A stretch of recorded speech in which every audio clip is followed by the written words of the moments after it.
반갑습니다.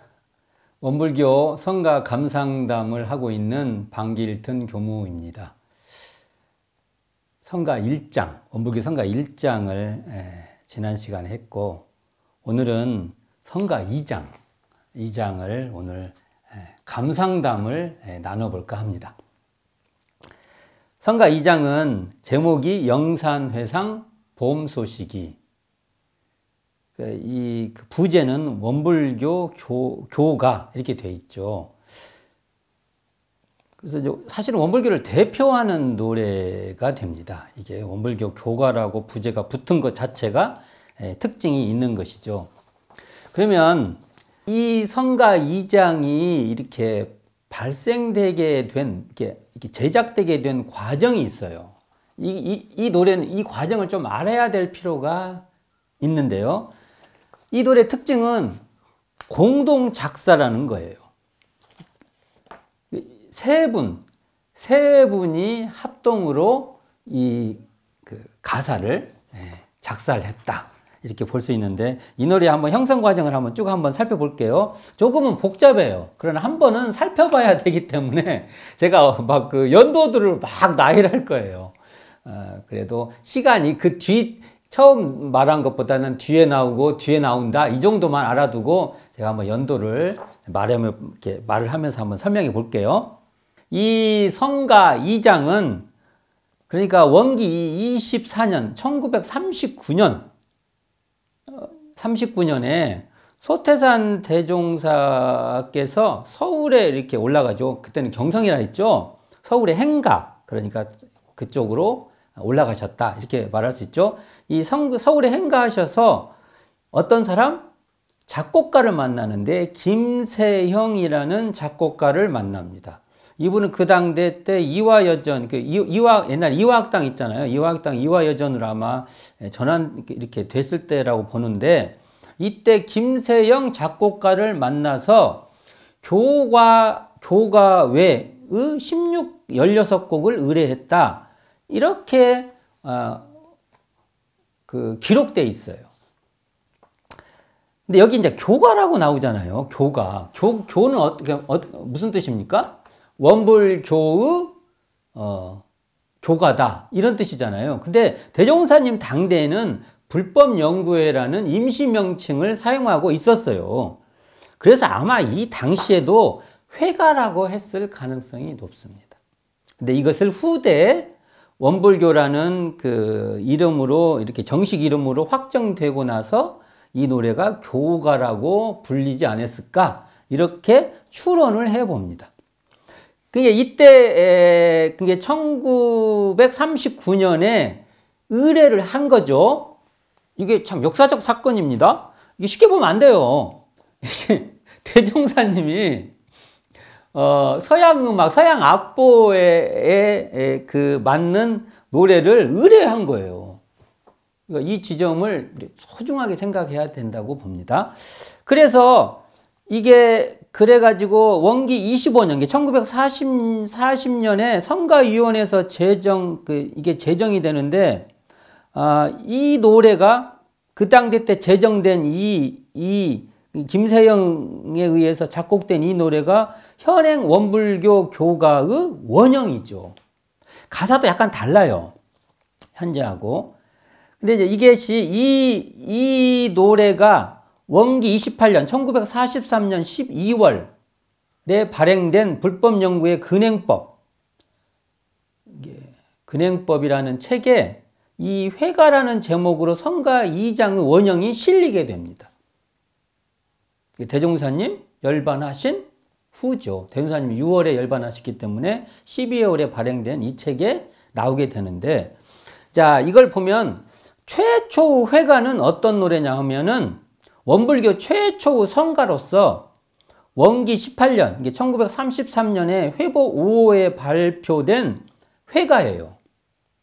이 노래가 한 2, 3차의 개정이 되어서 1968년에 편수된 원불교 성가집에서 이공전 교무가 윤문을 좀 해요. 윤문을 해가지고 지금의 성가 120장 불법연구의 회가로 편제됩니다.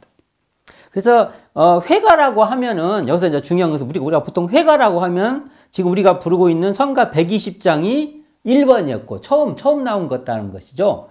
그리고 그 다음에 이 현재 우리가 부르고 있는 원불교 교가가 2번이라고 보면 됩니다. 처음에 그 불법연구의 회가, 그러니까 처음에 회가라고 했죠. 회가는 다른 곡을 차용, 그러니까 가사만 져가지고 다른 곳에다가 이렇게 붙여서 불렀어요.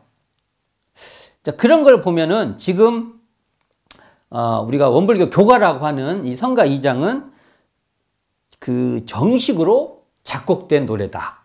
이런 점이 참 중요한 것이죠.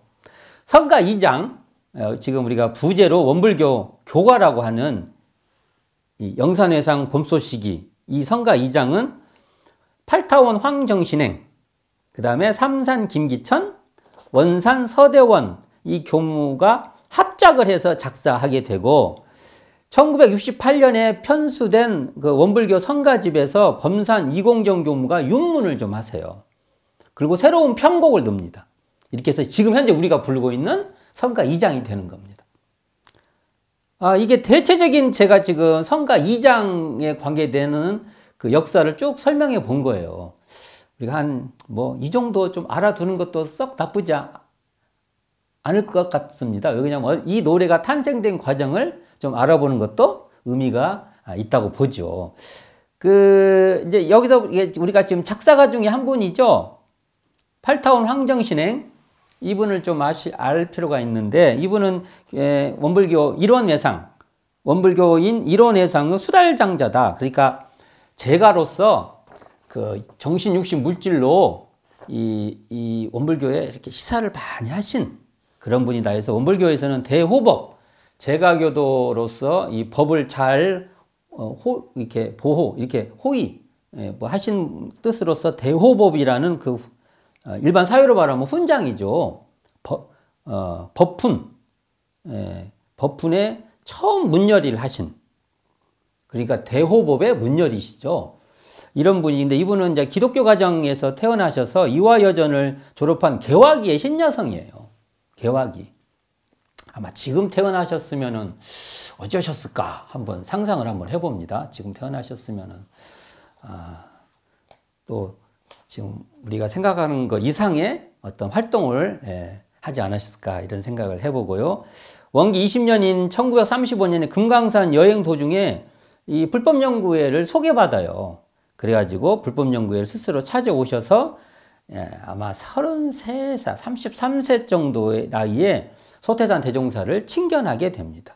그리고 나서 정신행이라는 이렇게 법명을 받게 되는데, 이분은 한국 사회에서도 아주 소중하신 분입니다.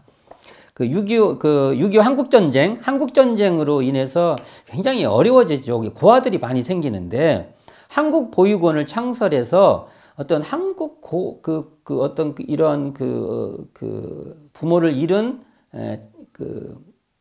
자녀들을 잘 이렇게 보호하는 이런 사업의 어떤 한국적 기반을 확보하신 분이고, 그래서 이 황정신행님을 한국 고아의 큰 어머니다. 보통 이렇게 한국 사회의 역사에도 표기될 수 있는 그러한 분이다. 이렇게 볼 수 있고요. 이 황정신행님이 이 성가 2장과 관계돼서 중요한 것은 이분이 주세불이라는 호칭과 영상회상이라는 말을 자주 사용했다는 것입니다. 이게 주세불이라는 호칭을 이분이 시도를 많이 하셨다고 봅니다. 그래서 전음광교무, 해산 전음광교무라고 초창기에 제자가 있는데, 이 전음광교무에게 여기가 바로 영산회상입니다 하고 황정신님께서 이렇게 이 자리가 바로 우리가 영산회상이고 주세불이에요. 대종사님이 주세불이라는 것이죠. 이런 말을 했을 때 해산 전음광 교무가 참 좋습니다 하고 서로 이렇게 좋아하는 거 있지 않습니까? 이러한 정서와 서로 간의 대화가 이 성가 2장에 이런 법열과 감동이 스며 있다. 이렇게 볼 수 있습니다.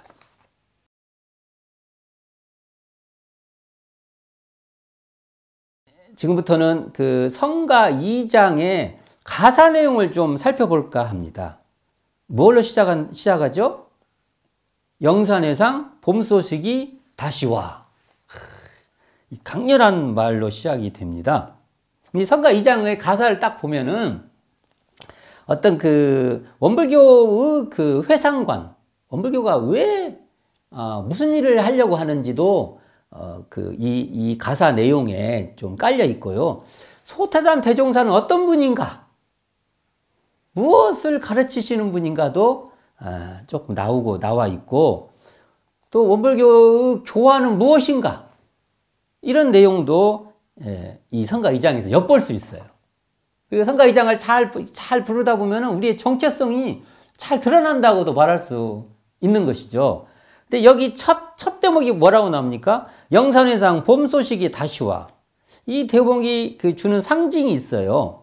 이것은 이 원불교라는 이런 회상, 이런 쌍을 신앙의 대상과 수행의 표본으로 하는 이런 회상, 이런 쌍의 회상이 바로 이런 회상은 새 종교다는 선포입니다. 또 소태산 대종사가 바로 새 부처님입니다. 새 시대의 후천개벽이라고 말하는 새로운 시대의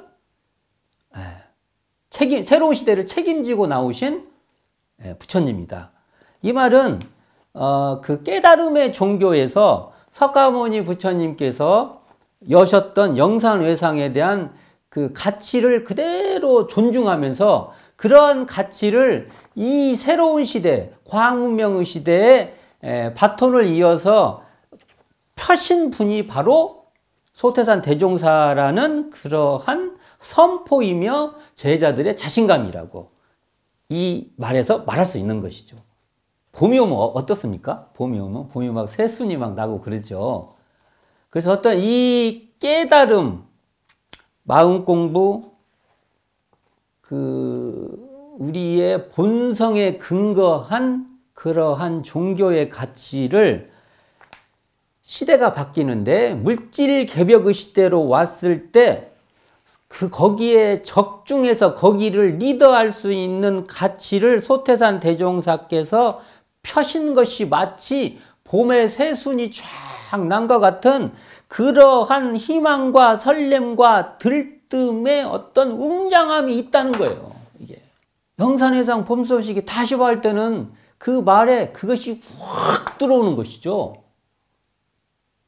그러니까 이게 3000년 전 석가모니 부처님의 그 영산회상과 불법에 소태산 대종사가 근원을 대면서 그 어떤 물질개벽 시대에 맞는 새로운 시대를 펼치는데요.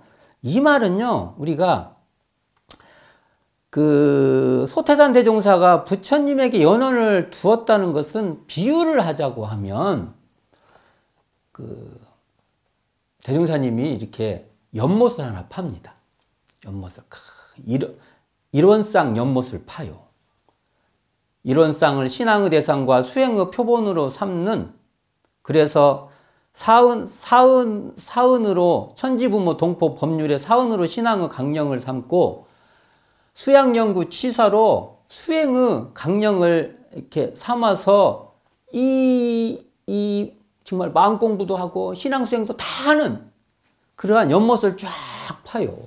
그리고 거기에 물줄기를 끌어오는데 도랑을 막 팝니다. 그때 도랑을 쫙 팠는데 어디다가 주된 도랑을 파냐고 하면은 바로 석가모니 부처님의 이 불법에 도랑을 쫙 파서 물줄기를 쭉 끌고 와요.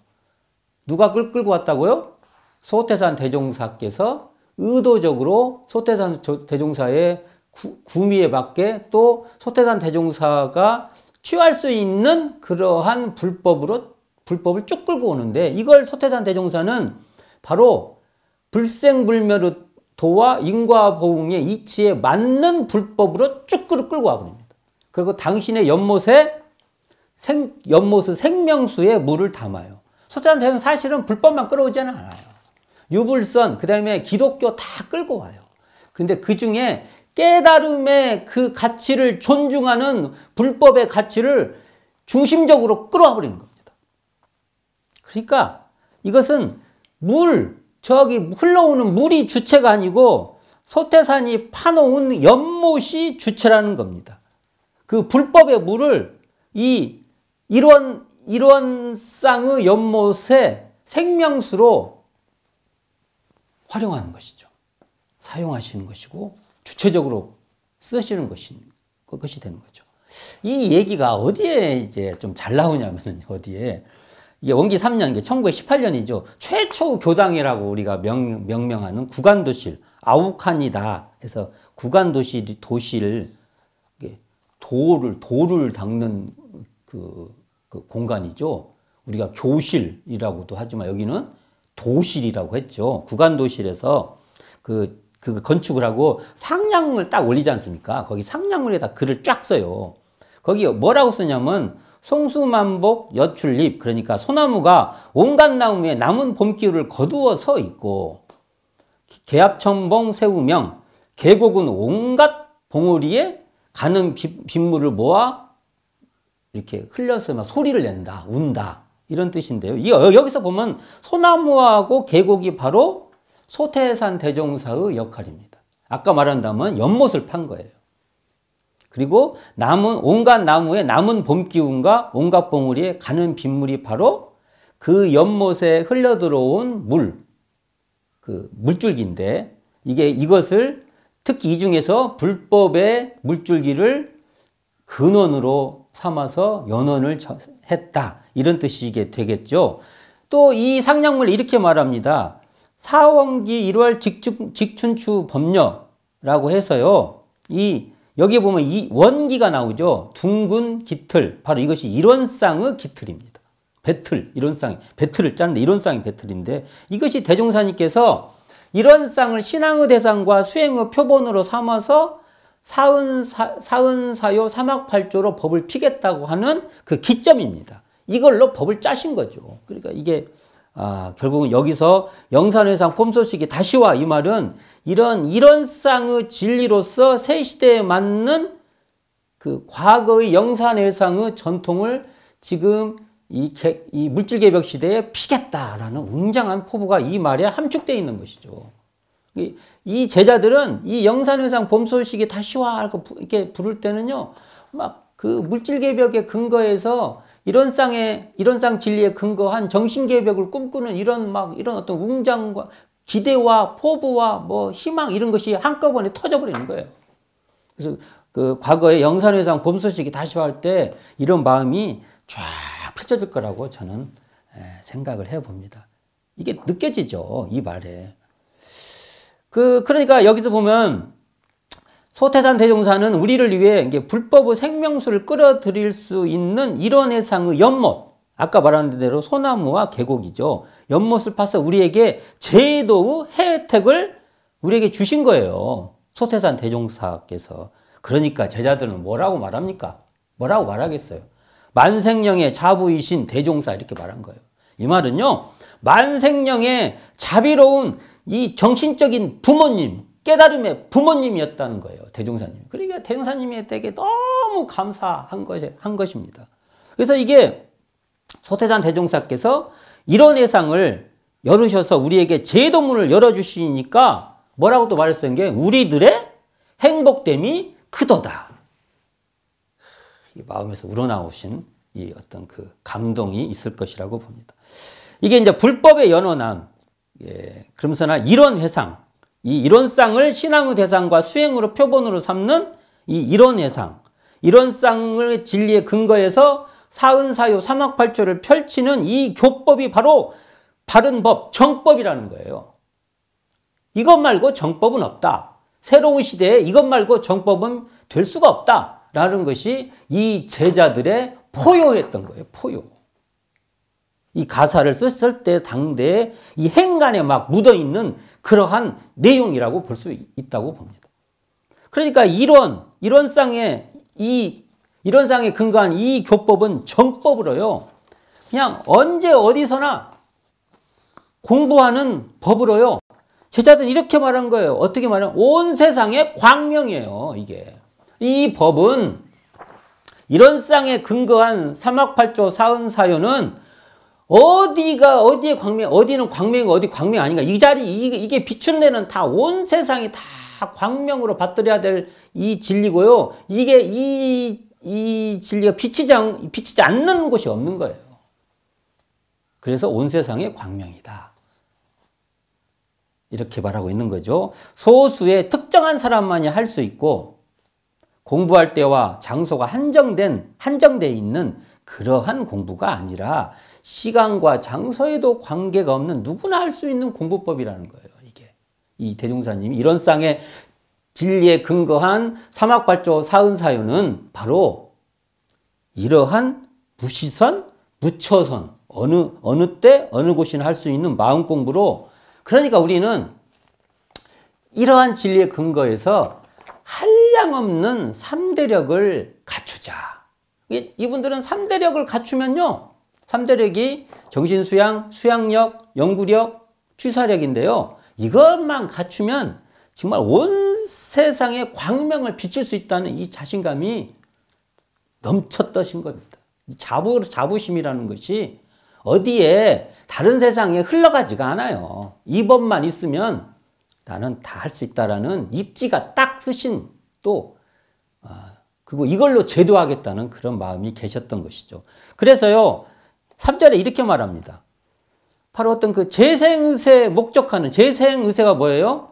생명을 건지고 온 생명을 다 건지고 세상을 치료하겠다, 치유하겠다, 이런 말인데, 재생의세 목적하는 형제들로 고해 중생을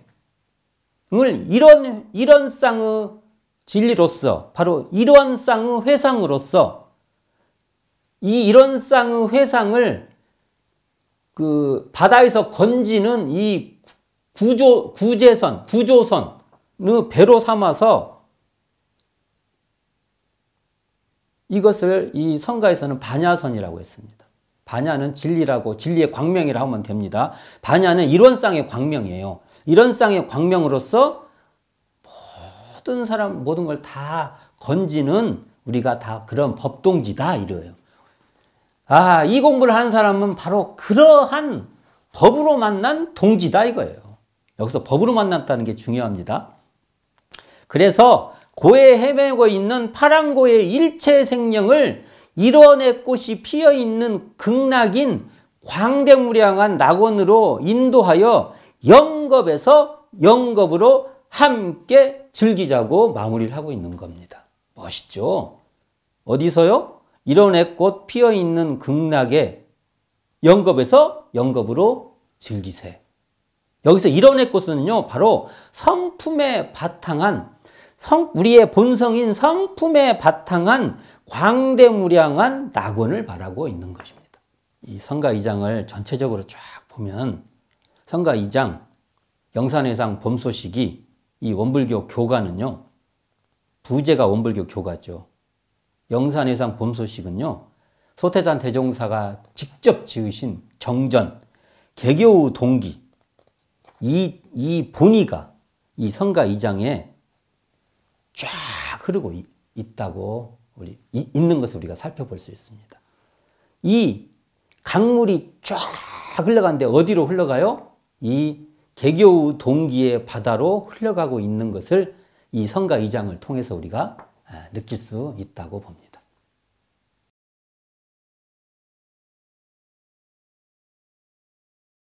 이제 이 영산회상 범소식이 이 노래의 이렇게 반주를 한번 우리가 이렇게 음악 이것을 한번 살펴보면, 저는 이제 이게 주관적으로 막 느끼는 거예요. 제가 어떤 뭐 이렇게 원칙에 의해서 느끼는 게 아니라, 저는 이걸 이렇게 듣고 있으면 어떤 그 웅장한 강물이 이렇게 쭉 흘러가는 거예요. 이렇게 쫙 흘러가는 그런 느낌이 듭니다. 또 어느 지점에서는 이 강물을 따라가면서 노를 막 서로 힘차게 서로 이 법동지들이 막 가자 하고 젓는 그런 기분도 들고, 어느 지점에서 이게 가슴에 이렇게 고조되는 어떤 탄력 같은 느낌이라고 할까? 그렇잖아요. 이렇게 힘차게 막 우리가 어디를 향해서 졌을 때 이게 또 이 합력 이렇게 같이 하는 그 감정이 이렇게 올라오는 느낌이 있어요. 그래서 성가이장은 그런 느낌이 저한테는 좀 있습니다. 원불교 교가는 요즘은 제가 출가할 때는 뭐 의식이나 모든 거 시작할 때마다 불렀어요. 그래서 당연히 부르는 걸로. 그래서 이 노래를 부르고 나면은 우리가 영산해상 범소식이다 하셔. 그래서 이렇게 이뤄냈고 피어있는 극락에 뭐 이런 느낌이 이렇게 여운이 늘 있고 그랬습니다. 근데 요즘은 이제 경축시계 때만 이렇게 불러서 좀 더 뭐 이런 법회나 또 기타 모임 때 좀 많이 좀 다시 살려서 좀 많이 불렀으면 하는 그런 마음이 있습니다. 왜 제가 그러냐면 이 노래가 우리의 정체성과 함께 동질 의식을 공유하기 좋기 때문에 이 노래를 또 많이 좀 불렀으면 하는 느낌이 있고, 저는 교가는 원불교 애국가다 이렇게 생각합니다. 이건 원불교 애국가다. 애국가 부를 때 느낌하고 비슷하게 이 교가를 부르면 뭐랄까요, 이게 원불교라는 이 공동체의 목적을 분명히 하고 있기 때문입니다. 이게 부르면 내가 뭘 해야지? 뭐 이런 거. 그래서 우리는 재생의에 목적하는 형제로서요, 이론의 꽃 피어 있는 광대무량한 낙원으로 인도하자는 것이 우리의 목적이고요. 우리가 해야 될 일이라는 이 원불교의 목적이라는 이 자부심이 생기는 노래다 이렇게 보고요. 교가는 이러한 기분을 이렇게 최고조로 끌어올려주는 노래로서요, 어떤 이렇게 어느 부분은 이렇게 심장에 울리는 나팔소리 같은 그 사명감, 빵 울리는 그 사명감, 또 뭉클한 일체감 같은 것이 이렇게 밀고 들어오는 그러한 성가다. 이런 대단히 주관적인 내 맘대로의 생각, 내 맘대로의 감각을 제가 한번 말해 보았습니다. 이 곡은 원기 25년 1940년 당시 이화여정 교수였던 김세영이 작곡하였고, 그의 성가위원회에서 제정하였으며 원기 52년 1967년에 지금과 같이 편곡됩니다. 김세영 작곡가는요, 우리나라 최초의 교향곡 작곡가로서 교향곡을 작곡했나 봐요. 근데 일제강점기 독립운동에 힘썼으며 도산 안창호 선생이 창립한 민족 부흥운동 단체인 흥사단의 단가를 작곡하였다는 것이 특징입니다. 감사합니다. 오늘은 성가 2장 영산해상 범소식이, 부제가 원불교 교가, 이 노래에 대해서, 이 노래를 작곡의 과정, 또는 작사가, 그리고 이 노래의 가사, 또 이 곡의 제 주관적인 그 감상, 이런 것을 한번 살펴보았습니다. 감사합니다.